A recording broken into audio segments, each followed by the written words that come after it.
Ferus saw the glow of Vader's lightsaber as he activated his own. This was it then, the final confrontation. He was ready. His rage was ice and fire. He charged. His first blow was easily parried. He came after Vader again, circling, jumping, vaulting past him, turning. Each time his lightsaber came towards him, it was either deflected in a shock that ran up his arm, or Vader simply wasn't there. If you cannot even touch me, how can you win? Darth Vader asked. Ferus focused on his anger. He remembered Palpatine's words. There is no limit to what you can do.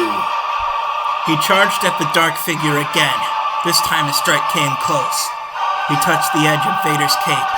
He smelt the singed material. Now, while he's off balance. Now! Maybe I'll just get lucky, Ferus said. Anakin. Vader came at him with surprising swiftness, but Ferus was able to force leap away. He still sensed that Vader was holding himself back, playing with him for now. So, you know who I was, Vader said. Do you think that would make a difference to me? Anakin Skywalker is dead. Was it because the Council wouldn't let you become a master? You always had to struggle with your ego, didn't you? It was never a struggle. I was always the best. Best isn't a concept of the Jedi. That is the trouble with the Jedi. Ferus wasn't tired yet, but he knew he was expanding too much energy. He was tapping into his anger and fighting better than he ever had, but it wasn't enough. He had to unsettle Vader. He had to find the key. He had everything he needed to defeat him, didn't he?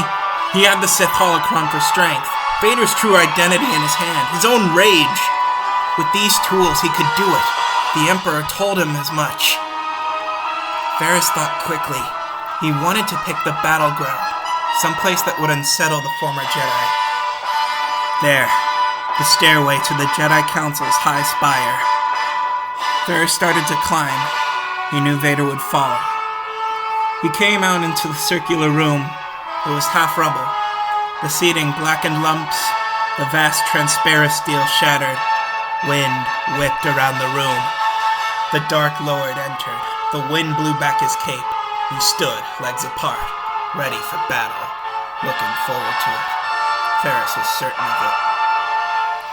The Emperor cannot protect you now, Vader said. What next?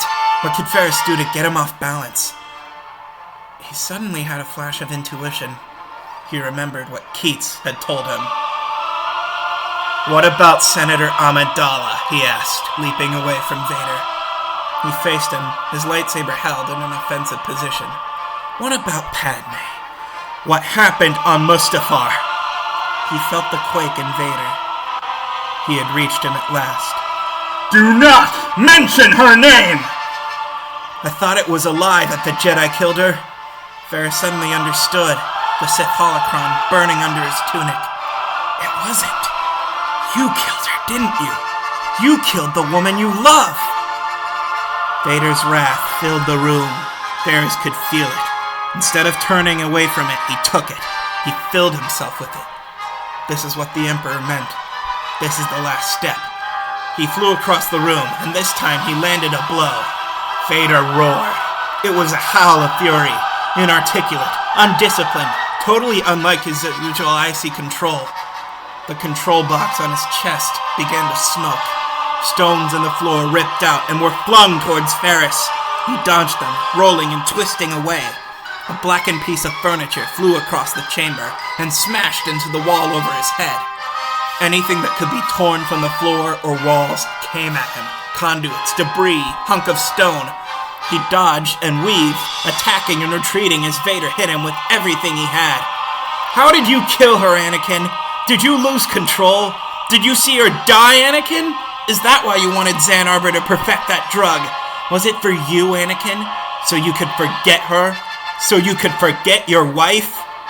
Another roar from Vader. Part of the ceiling gave way. Durasteel melted. Smoke rose from the debris. Ferus leaped over a gaping hole in the floor and attacked Vader again, but his lightsaber cut through empty air. The anger inside Ferus was now like a liquid fuel inside of him. He was feeding off of Vader's rage. He was pushing every molecule of his body and feeling every molecule of the room respond to him. Everything was clear, hard-edged. His body obeyed him without any hesitation, and his mind was focused. He had no doubt that he could defeat Vader. No doubt at all. And that was what the dark side brought to him. When he won, when he defeated him, he could take the victory to the Emperor. He could be greater than Darth Vader, more powerful than even the Chosen One had been. He charged at Vader and made contact. Vader waited a beat too long to deflect him. The blow shattered off of his body armor. Something inside the fused and plastoid melted. Ferus could smell burning circuits. At the same time, he detected a tremor in Vader's arm. Suddenly, he was picked up and slammed against the wall. He fought to hold on to his consciousness. Don't get cocky, Vader said. Ferus rolled away from the blow that followed, barely escaping. He looked up. For a moment, Vader was just a shape at the side of the room. For a moment, a trick of the eye or the light. He saw the room as it had been. The seats restored, air traffic outside flashing. The potent energy of the Force filling the room because the Jedi Masters were still alive. Ferus felt it invade him. A sense of peace and life. No! Push it away! Listen to us! You could have been a great Jedi Knight! They let you go! They never appreciated you! It was true, wasn't it? Ferus saw himself as a Padawan, standing before the Masters, taking responsibility for something that wasn't his fault. To his lightsaber, he had fixed it secretly. He remembered that day. He remembered the compassion in that room. Another vision came to him of himself as a Padawan, accepting responsibility for what he had done. The Jedi Masters sorrowful, showing him the two paths he could take. He could have stayed. He chose to go. His choice. The room returned to its ruined state. He was crouching, breathing hard. Connect. The Force is still here, in these ancient stones. The stories of all the Jedi who had lived and died here. They were here too. So is his own story. Not as distinguished as most. Shorter than many. But his.